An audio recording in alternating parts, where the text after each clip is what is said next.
Hey there, Mojo Medium here. Welcome to Woo Wednesday. Now, this is not a typical Woo Wednesday because I am recording this for you to see later. So this will be available to you later.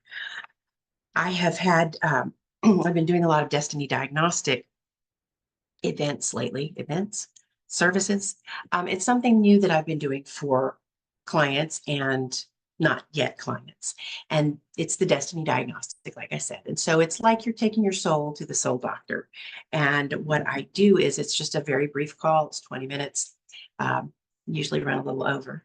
And we get started with a simple exercise about kind of where you are and where you want to be.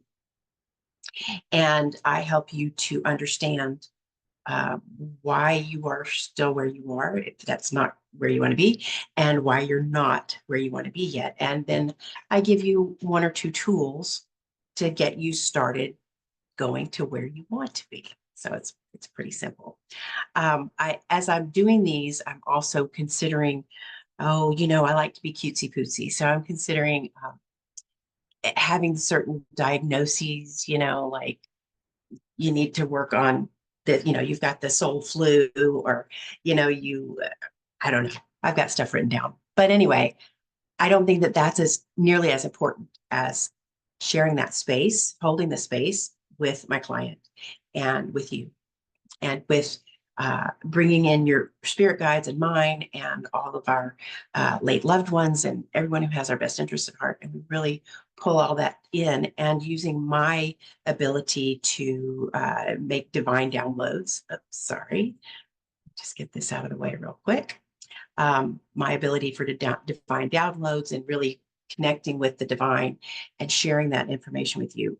So that's partly me being psychic medium, partly me being coach, which for me, the two are inextricably linked. When I do these destiny diagnostics, I should call them, I typically wind up sharing a mini lecture on something. And so I have started recording them because a lot of those little mini lectures are really, really useful for other people like you. So I want to talk today about past lives, reincarnation, and what was the other thing I put on the list? Past lives, reincarnation, and karma. That was it. So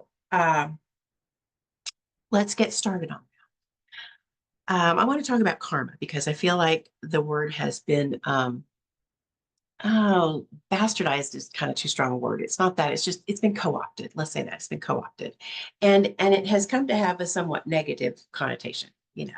In often a cute way, where you go, uh, have the kind of day you deserve. Let karma sort that shit out, right? Or karma's a bitch. Only if you are, whatever those things are. And so the way that we use karma in the Western world in modern parlance is to mean that that consequences will catch up to you, right? So if you are, if you do something bad, then something bad comes back to you. If you do something good, it comes back to you. And that's what we think of as karma. There are also a lot of people who are teachers and spiritual guides like me, who say that you're paying off karmic debts from past lives. Now, that comes from the Hindu religion, where it is believed or taught uh, that everything that's happening to you in this life is a consequence of your last life, whether you were good or bad. And that explains why you're having a bad time this time around because you must have been a bad guy before. Or why you're having a good time this time around, you must have suffered greatly in your last life. And this is a reward for you as you work your way to your ultimate reward. Now, then, here are some other things about reincarnation. So that's about karma, and I want you to understand that everything in spirituality, any truth with a capital T will make sense as well as feel right. Okay. So when you take something like that, like paying off karmic debts from a past life that you have no way of remembering, in practical terms, we'll talk about that too. Let me make a note. Past lives, memories, and recollections. Okay. So that to me doesn't make sense. Now, I'm not putting down Hinduism. I mean, that's not my religion. And I'm not saying that they're right or wrong. They can believe what they want. But in my logic and in my feeling and in my intuition and in everything I've studied, it makes no sense at all for you to come into this life with no idea of what you did or didn't do in your past life. And that's how you come to suffer or prosper in this life. It doesn't make any sense because you can't do anything about it and you can't remember it. So really what that is what all the religions, including ancient religions like Greek mythology, Roman mythology, all of them,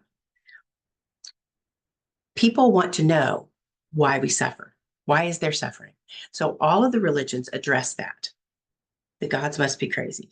You have angered the gods. God wants you to learn your lesson, and that's why you're doing, whatever that is.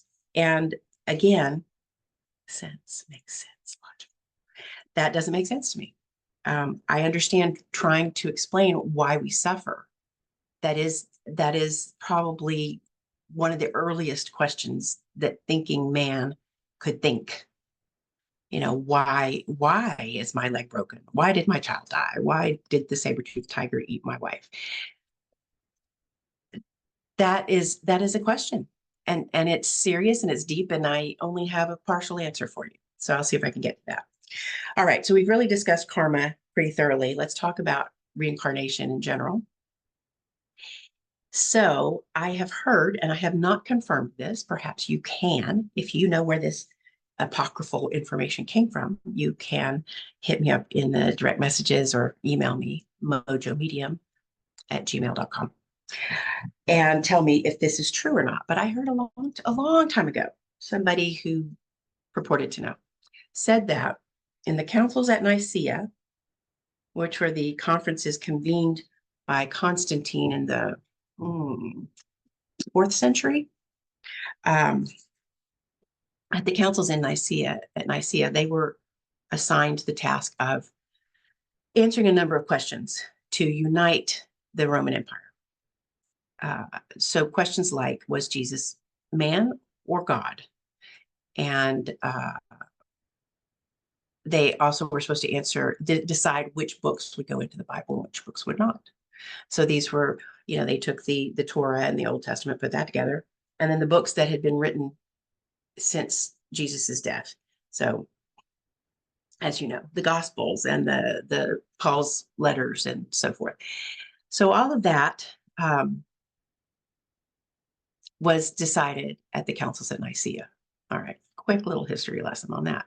But what I heard was that we know that there were books of the Bible that in some churches is called the Apocrypha, the group of books are the Apocrypha. They were left out of the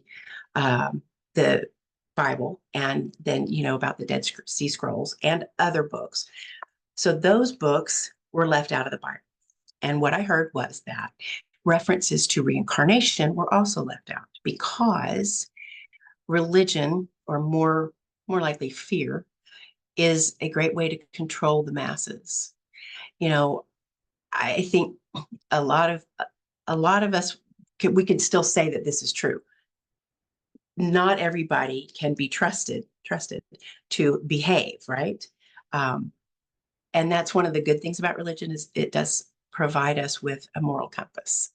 We learn about right and wrong, and we learn about it from our parents. You don't have to be religious to learn those things or to feel those things or to think those things. You can do that on your own. But there are going to be people who just are not afraid enough of consequences.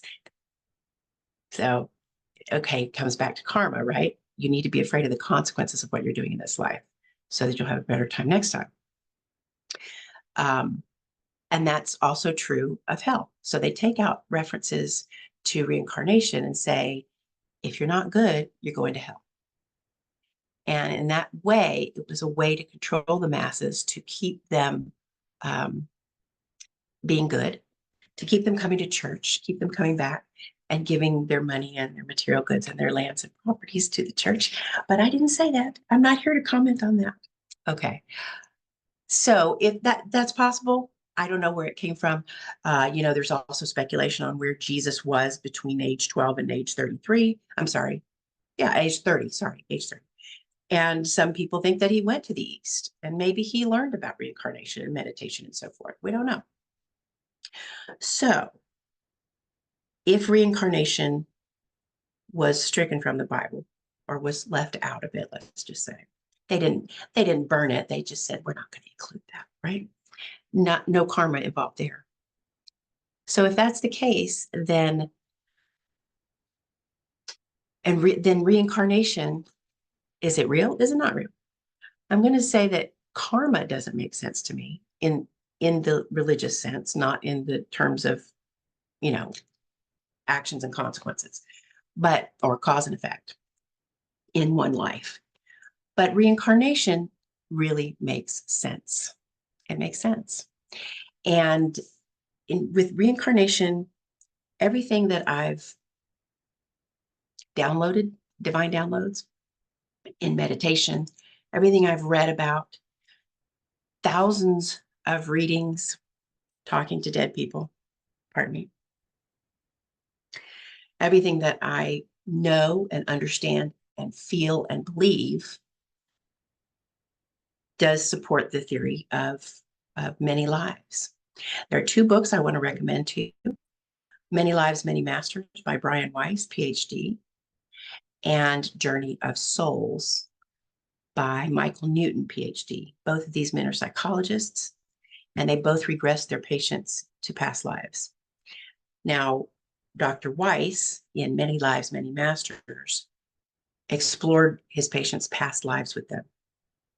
Dr. Newton, in Journey of Souls, explored his patients' lives between lives.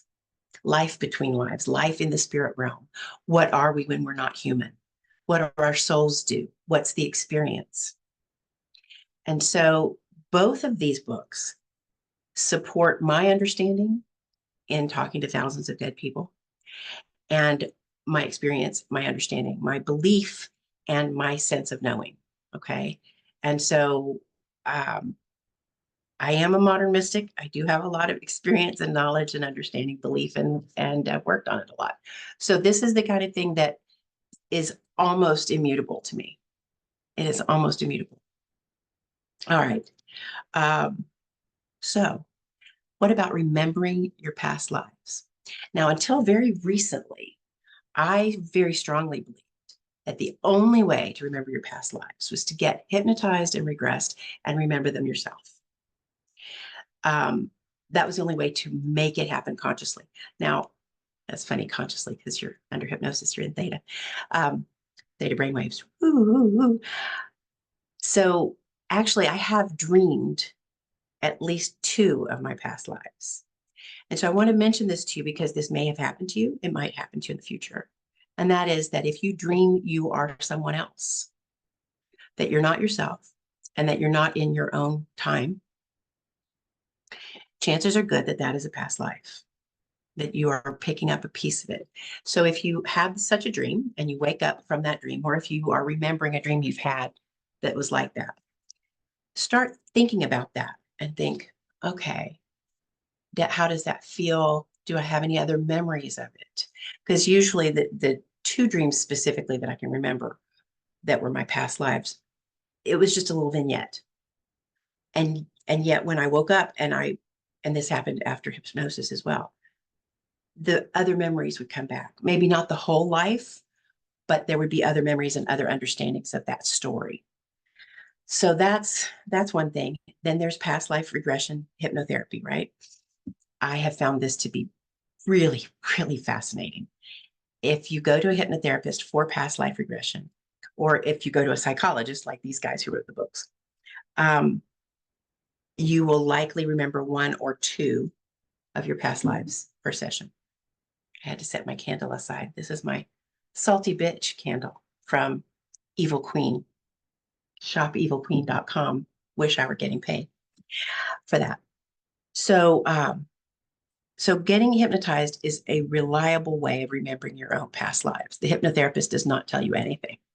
They just say, go to where this happened or go to where you want to, or, I mean, it's not, if you're just there to discover a past life or to discover why you have a certain ailment or, um, injury or something like that, then that can help you to heal, especially with phobias and anxieties. Yeah. Okay. Now then, until very recently, I thought those were the only ways for you to reliably get memories of your past lives. And I really thought that people who gave past life readings were kind of full of crap. The closest I've ever come as a psychic medium and a coach to giving a past life reading is when I can tell that someone has a past life connection with another person. And that's usually more evidentiary because there are things that happen with you and another person when you have a past life connection. And sometimes it's that they feel familiar to you immediately, or you may even have a real knowing, like, oh, yeah, like I did when I met my first husband. Oh, that's my husband. Yeah, I'm going to marry him. So that was a memory that may not have been a past life memory, but it was a soul connection. And so the problem with the practitioners I saw who would, yes, so that's the closest I've got. Problem that I saw with the practitioners who claim to do past life readings was that everybody, it was a joke. Everybody who had such a reading was told that they were the Queen of Sheba or Genghis Khan or Elizabeth I or Sir Walter Drake or, I mean, just ridiculous things. Not we can't all have been some famous historical figure. It just doesn't even make sense. I even knew one woman who said she was the reincarnation of Mary Magdalene, and that Mary Magdalene actually kind of spread her soul around and was reincarnated into lots of people. Okay, okay, maybe. I think there is kind of maybe an ability to split the soul, but yeah, that just didn't make any sense to me. So again, remember, truth with a capital T, not timeout. Truth with a capital T is going to make sense as well as feeling right. All right. So what happened recently? Well, I met Debbie Barker. Debbie Barker is the international healer's healer. I'm not getting paid for this either. And she is a remarkable woman. She does use some modalities like Reiki that I don't use. She has some certifications and so forth. I'm a natural reader. Everything I do just sort of comes in. Now, I do give card readings, but that's more for my clients than it is for me. It's more to kind of confirm what we've talked about so that they can go, oh, yeah, and the cards I got really reflected what she talked about. So I do that. But Debbie has several modalities. She's been trained in different things, but she also is a natural reader. She also really tunes into energy. And and so she does past life readings. And I am really excited to learn that she's the real deal. That these past life readings are real. And I'm so delighted that that ability is there because I never heard of anybody before who could do that. I'm sure that they're out there, but I just I've never seen it in action. And so I'm excited to get a reading with her soon, a past life reading. She had something really interesting that she told me, an experience she had recently. And I know that this is not my story to tell. I'm just kind of passing this on so you can be impressed with Debbie like I am, Debbie Barker. Um, a client came to her and said, I want to go to this past life. I want to find out about this past life. Well, when Debbie tapped into all the energies, she said, okay, well, you really have to go and look at this future life. And so what came out of that at the end of it, the client was like, yeah, I wanted that past life, but I can see this is what I really needed. This is what I needed to know to solve my current problem. And it was just perfect. So I recommend her. And so for me to recommend somebody for something that, hey, maybe I can do this too. I don't know. Uh, but I do want to say that I think that that is possible. I think that a past life reading from a practitioner who's not a hypnotherapist is possible. So if you want to find out about your past lives, those are your options. Okay. Get hypnotized, remember your dreams, and go to Debbie. So now then, I am going to stop lecturing on that. I hope you had got a lot of information out of it, maybe got one or two ahas. I want to encourage you to uh, ask questions. Ask questions in the comments, or like I said, email me at mojomedium@gmail.com and find me on the web at mojomedium.com. If you would like to get a destiny diagnostic, like I was talking about, then that is where you will be able to find that on mojomedium.com. And thank you so much for tuning in and listening. And this is a pretty lengthy sermon today. So, or maybe I should say, more like a university lecture. I don't know if I'm that high and mighty. All right.